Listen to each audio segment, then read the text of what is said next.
परमेश्वर के नाम की महिमा और बड़ाई करते हैं आज के समय के लिए। आप सभी को जय मसीह की। मत्ती रचित सुसमाचार उसका 5 अध्याय उसकी 13 से लेकर उसकी 16 आयत में इस प्रकार से लिखा हुआ है, तुम पृथ्वी के नमक हो, परंतु यदि नमक का स्वाद बिगड़ जाए तो वह फिर किस वस्तु से नमकीन किया जाएगा। फिर वह किसी काम का नहीं, केवल इसके कि बाहर फेंका जाए और मनुष्यों के पैरों तले रौंदा जाए। तुम जगत की ज्योति हो। जो नगर पहाड़ पर बसा हुआ है वह छिप नहीं सकता, और लोग दिया जलाकर पैमाने के नीचे नहीं परंतु दीवट पर रखते हैं, तब उससे घर के सब लोगों को प्रकाश पहुंचता है। उसी प्रकार तुम्हारा उजियाला मनुष्यों के सामने चमके, कि वे तुम्हारे भले कामों को देखकर तुम्हारे पिता की जो स्वर्ग में है बड़ाई करे।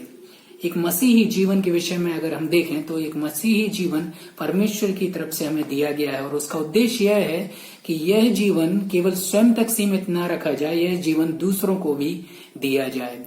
और यह बात परमेश्वर का वचन हमें साफ रीति से बताता है। एक नमक और एक ज्योति के रूप में परमेश्वर का वचन हमें बताता है कि हमें परमेश्वर ने इस संसार में रखा हुआ है। अगर हमें एक नमक के रूप में इस संसार में रखा हुआ है, एक ज्योति के रूप में हमें इस संसार में रखा हुआ है, तो परमेश्वर का एक उद्देश्य है ताकि हमारे द्वारा दूसरे लोगों को लाभ प्राप्त हो सके। पहली बात जो हम देखते हैं मसीही जीवन के विषय में, मसीही जीवन दूसरों को प्रभावित करने वाला जीवन है। अगर आप ज्योति के विषय में देखें, अगर आप नमक के विषय में देखें, तो वह प्रभावित करने वाली चीजें होती हैं, और वह ऐसी चीजें होती हैं जिनकी लोगों को आवश्यकता होती है। एक बार की बात है, भक्त सिंह जो परमेश्वर के एक दास रहे हैं, परमेश्वर ने उन्हें बहुत ऐसे उपयोग किया हुआ है। उनकी एक मीटिंग होने वाली थी, और जो लोग थे जो मीटिंग को कंडक्ट कर रहे थे वह आते हैं और वह भक्त सिंह से कहते हैं कि चलिए बहुत देर हो गई है, मीटिंग का समय प्रारंभ होने वाला है। भक्त सिंह जाते हैं, लेकिन रास्ते में उनके मन में एक बात आती है। वो कहते हैं कि मुझे अपने बाल को कटाना है। लोग कहते हैं कि वहां पर मीटिंग चालू होने वाली है, आपको अभी बाल कटाना है, आप बाद में भी कर सकते। भक्त सिंह कहते हैं कि नहीं, मुझे अभी कटाना है, क्योंकि मुझे अंदर से ऐसा महसूस हो रहा है। और वह नाई की दुकान में जाते हैं।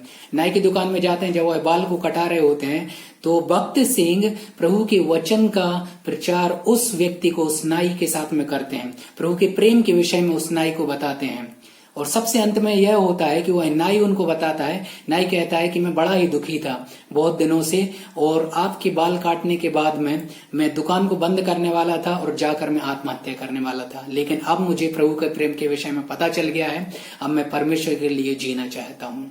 तो मेरे प्रिय भाई और बहनों, यह बात केवल मैं इस वजह से कह रहा हूं क्योंकि हमारा जो जीवन है हर एक समय दूसरों को प्रभावित करने वाला जीवन होना चाहिए। जिस प्रकार से भक्त सिंह का जीवन रहा, बहुत सारे लोगों को उन्होंने प्रभावित किया था परमेश्वर के नाम की महिमा के लिए, परमेश्वर को जानने के लिए, समझने के लिए, उसके ऊपर विश्वास लाने के लिए। उसी प्रकार से आपका और हमारा जीवन भी दूसरों को प्रभावित करने वाला होना चाहिए। जो लोग हमारे संपर्क में आते हैं वह वैसे ना रहें जैसे वह हमारे संपर्क में आते हैं, लेकिन एक बदलाव उनके जीवन में आना आवश्यक होता है। हम सब भी यह कर सकते हैं अगर हम मसीह यीशु में हम जुड़े रहें। यूहन्ना रचित सुसमाचार उसको 15 अध्याय के आधार पर अगर हम उसमें जुड़े रहें तो हम भी इन कामों को कर सकते हैं। दूसरी बात, एक मसीही जीवन दूसरों को दिखाने का जीवन होता है। दूसरों को दिखाने का जीवन से मेरा यह मतलब नहीं है कि दूसरों को आप दिखाते रहोगे हम कितने अच्छे लोग हैं, लेकिन यह एक ऐसा जीवन होता है जो दूसरों को अपने आप दिख जाता है। आप अगर ना भी दिखाएं तो भी लोग समझ जाते हैं कि नहीं, इस व्यक्ति के जीवन में कुछ तो ऐसी बात है, कुछ तो ऐसी खास बात है जो हम में नहीं। रेमंड के पनिकर एक थियोलॉजियन रहे हैं, एक धर्म वैज्ञानिक रहे हैं। उन्होंने इस प्रकार से कहा है कि हर जगह अनजान मसीही लोग पाए जाते हैं। अनजान मसीही से कहने का मतलब है कि लोगों को नहीं दिखाई देगा कि वह मसीही है, लेकिन वह मसीही है। यह बात बाइबल के हिसाब से जमती नहीं है, क्योंकि बाइबल हमें बताती है कि हम जगत की ज्योति हैं। अगर हम जगत की ज्योति हैं तो लोगों को वह ज्योति दिखाई देगी।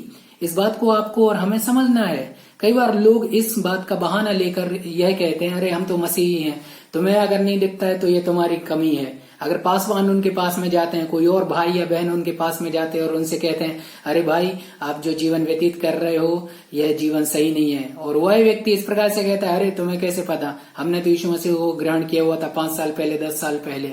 हमारा हृदय केवल परमेश्वर जानता है, हमें तुम्हें दिखाने की आवश्यकता नहीं है, हमें किसी और को दिखाने की आवश्यकता नहीं है।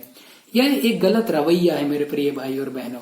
अगर आप एक मसीही हैं तो यह नामुमकिन है कि लोगों को पता ना चले कि आप एक मसीही हैं।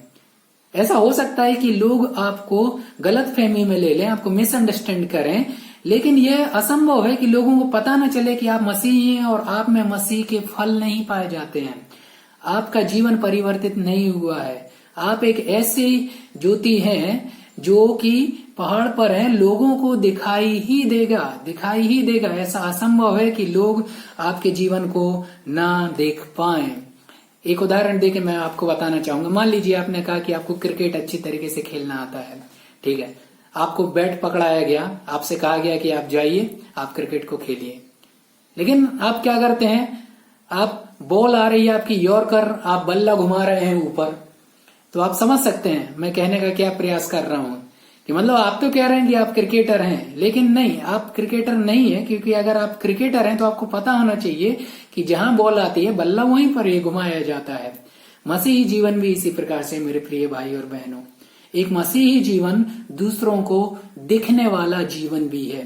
हमारे जीवन से दूसरे लोग देख सकते हैं कि हम में एक परिवर्तन पाया जाता है। तीसरी बात, जो मसीही जीवन है वह परमेश्वर के नाम की महिमा करने के लिए है। यह मसीही जीवन हमारे लिए नहीं है। आज का जो समय है वह फेसबुक का युग है, इंस्टाग्राम का युग है। लोगों को लाइक्स चाहिए हैं। कितने ही लोग हैं जो डिप्रेशन में चले जाते हैं अगर उन्होंने एक नई फोटो डाली हुई है और लोग उसको लाइक नहीं करते हैं, कमेंट नहीं करते हैं। कितने लोग हैं जो तनाव में आ जाते हैं। कितने ही लोग हैं जो इस प्रकार से मानसिक समस्या में आ जाते हैं कि अरे मुझे तो कोई पसंद ही नहीं करता है। आज का वह एक समय है मेरे प्रिय भाई और बहनों। यह जो बात है यह मसीहत में लागू नहीं होती है। मसीहत का जो जीवन है वह परमेश्वर के नाम की महिमा का जीवन है। यह हमारे नाम की महिमा का जीवन नहीं है। जो हम जीवन दूसरों को हम प्रभावित कर रहे हैं, जो दूसरों को हमारा जीवन दिख रहा है, अच्छे काम दिख रहे हैं, इससे हमारे नाम की महिमा नहीं, लेकिन इससे परमेश्वर के नाम की महिमा होती है। कई बार इस प्रकार से लग सकता है क्योंकि हम इस प्रकार की परिस्थिति में जी रहे हैं, हम उस प्रकार के लोगों के मध्य में हम जीवन को व्यतीत कर रहे हैं जो स्वयं को केंद्र बिंदु बनाकर अपने जीवन को व्यतीत करते हैं। एक बार की बात है, यूहन्ना बपतिस्मा देने वाला जब वो अपने कार्य को कर रहा था, लेकिन उसके साथ साथ यीशु मसीह ने भी अपने कार्य को चालू कर दिया था। और लोग आकर कहते हैं, जो चेले थे यूहन्ना बपतिस्मा देने वाले के, वह आकर कहते हैं वह देखो सारे लोग तो उसके पास में जा रहे हैं। और यूहन्ना बपतिस्मा देने वाला कहता है कि ठीक है, कोई बात नहीं है, यह अवश्य है कि मैं घटूं और वह बढ़े। यह एक ऐसा जीवन है मेरे प्रिय भाई और बहनों जो हमारी महिमा के लिए नहीं है, हमारे नाम को ऊंचा उठाने के लिए नहीं है, लेकिन यह परमेश्वर के नाम को ऊंचा उठाने के लिए है। अगर कोई आपको रिकॉग्नाइज नहीं करता है, अगर कोई आपको ज्यादा, जिसको हम हिंदी में कहते हैं, आपको कोई भाव नहीं देता है, ठीक है, कोई बात नहीं है, कोई समस्या नहीं है। हम लोगों का ध्यान अपनी ओर केंद्रित करने के लिए सेवकाई को नहीं करते हैं। मसीही जीवन हम हमारे ओर केंद्रित करने के लिए नहीं जीते हैं, लेकिन हम परमेश्वर की ओर लोगों को लाने का हम प्रयास करते हैं।